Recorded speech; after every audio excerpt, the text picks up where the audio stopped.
Three questions and good luck. Pakinggan po natin ang kanyang sagot sa tanong na to. Nanalo ka at ang best friend mo ng all-expense paid trip sa Amerika. Pagdating doon, nakapasa ka sa immigration pero ang best friend mo ay hindi nakalusot. Pinababalik siya sa Pilipinas. Ano ang iyong gagawin?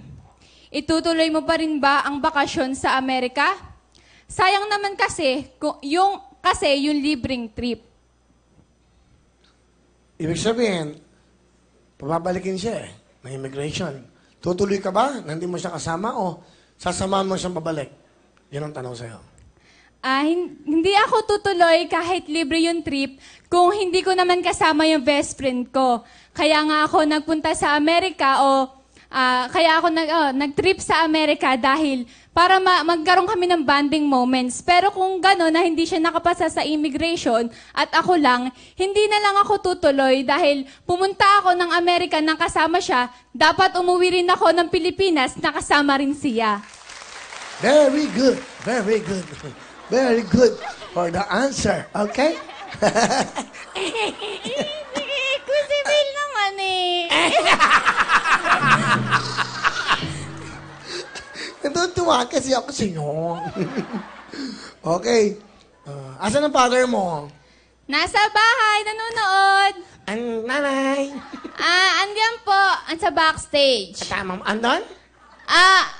Doon. Doon? Ano nagpapasaya sa'yo? Nagpapasaya sa akin? Yung nagpapasaya sa akin, yung mga taong lagi ko nakikitang nakangiti. Feeling ko, pag masaya sila, masaya na rin ako. Like you, Will. Really? Yes. Ano nagpapaiyak tayo? Nagpapaiyak sa akin kapag Ano? hindi ako mahal ng mahal ko. Oh. My God. Nagka-boyfriend ka na ba? Hindi pa.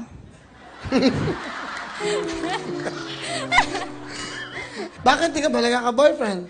Kasi focus nga ako sa study. Wala nang liligaw sa'yo? Wala, kasi kasi natatakot daw sila sa akin. Bagay, mukha kang kapre. Ikaw talaga Napakapalabiro mo talaga, Ako Will. talaga. Oo nga, sabi nga nila palabiro ko. Ikaw ba, palabiro ka ba? Oo, kasi Ano? apakamasayahin ko talagang tao. Meron ka bang knock-knock? Parang si Tekla? Knock-knock? Knock-knock.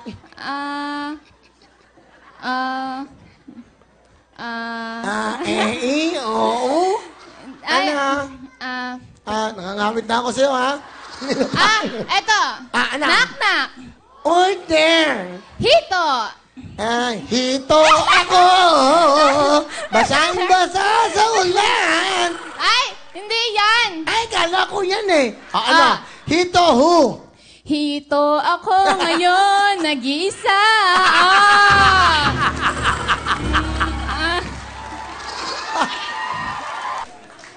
Okay. Sige. Pwede ka na ng tanong, pakibasa. Kababayan ko to, kabanatuan. Meron kang kaibigan na bading na hindi pa ready mag-out sa pamilya niya. Sa anniversary party ng parents niya ay nakausap siya na maging date ka niya at ipakilala bilang girlfriend niya.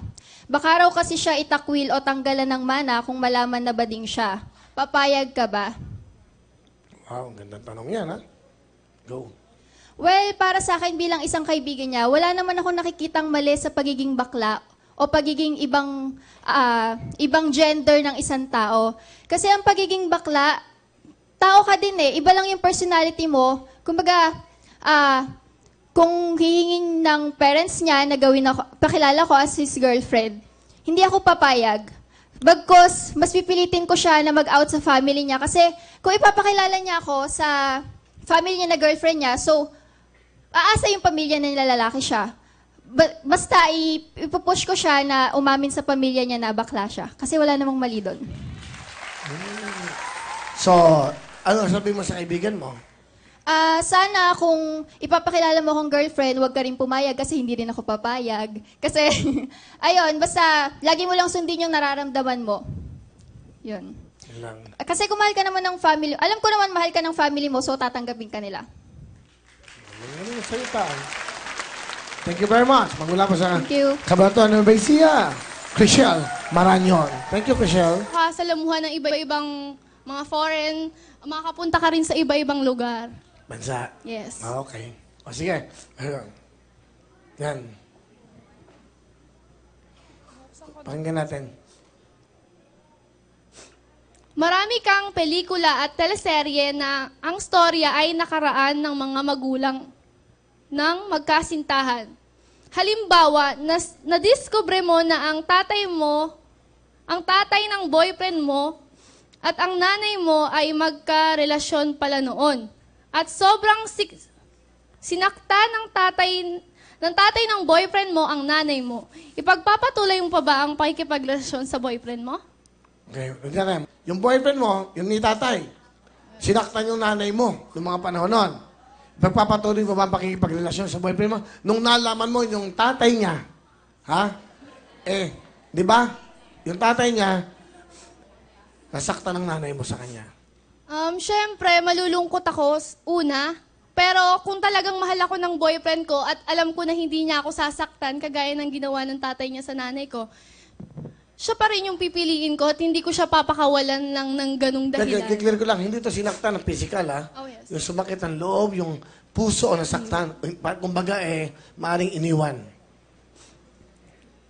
Ganun pa din yung isasagot ko kasi Alam mo, yung father mo pala, nalaman ko sa nanay ko, natuklasan ko, na sobrang saktan ng nanay ko sa'yo, sa tatay mo. Pinahirapan niya kasi sobrang iniwan niya, hirap na hirap ang nanay ko noon. may tiwala kasi ako sa boyfriend ko na hindi niya gagawin yun. Unang-una sa lahat. Kasi hindi naman porkit yung tatay niya at ang nanay ko ay may dating commitment.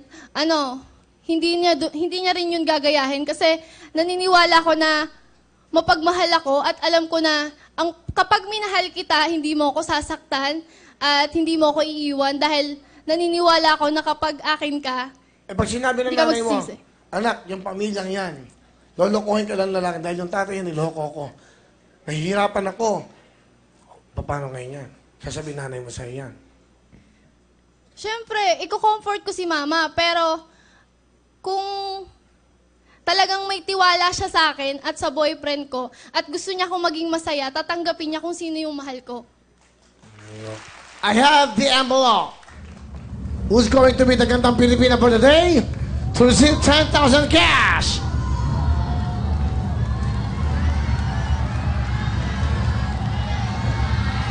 Sino ang gusto nyo? 1, 2, or 3.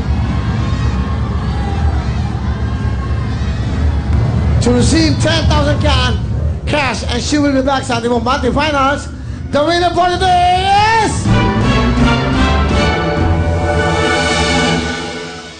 We have a triple tie!